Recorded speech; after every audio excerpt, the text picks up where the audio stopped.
മത്തായിയുടെ വിശുദ്ധ സുവിശേഷം 25-ാം അധ്യായത്തിലെ 10 കന്യകമാരുടെ ഉപമ നമ്മോട് പറയുന്നത് യേശുവിന്റെ വരവിനായി കാത്തിരിക്കുക മാത്രം പോരാ, ഒരുക്കത്തോടെ കാത്തിരിക്കണമെന്നതാണ്. 10 പേരുടെയും കയ്യിൽ വിളക്കുണ്ടായിരുന്നു. പുറത്തുനിന്ന് നോക്കുമ്പോൾ എല്ലാവരും ഒരുപോലെയായിരുന്നു. എല്ലാവരും മണവാളനെ കാത്തിരുന്നു. എല്ലാവർക്കും ഒരേ പ്രതീക്ഷയും ഒരേ ലക്ഷ്യവുമായിരുന്നു. എന്നാൽ നിർണായകമായ നിമിഷത്തിൽ അവരുടെ വ്യത്യാസം വെളിപ്പെട്ടു. 5 പേർ എണ്ണ കരുതിയിരുന്നു, 5 പേർ കരുതിയിരുന്നില്ല. ഇവിടെ വിളക്ക് നമ്മുടെ വിശ്വാസത്തിന്റെ പ്രതീകമായി കാണാം. എന്നാൽ വിളക്ക് മാത്രം പോരാ, അത് കത്തിക്കാൻ എണ്ണ വേണം. അതുപോലെ ക്രിസ്ത്യാനി എന്ന പേര് മാത്രം പോരാ, നമ്മുടെ ഉള്ളിൽ ജീവിക്കുന്ന വിശ്വാസവും ദൈവസ്നേഹവും പ്രാർത്ഥനയും ഉണ്ടായിരിക്കണം. യേശു നമ്മോട് പറയുന്നത് ഭയന്ന് കാത്തിരിക്കാനല്ല, ഓരോ ദിവസവും അവനെ കണ്ടുമുട്ടാൻ തയ്യാറായി ജീവിക്കാനാണ്.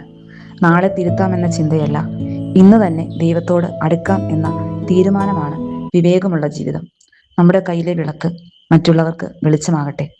നമ്മുടെ ഹൃദയത്തിലെ എണ്ണ ഒരിക്കലും തീരാതിരിക്കട്ടെ.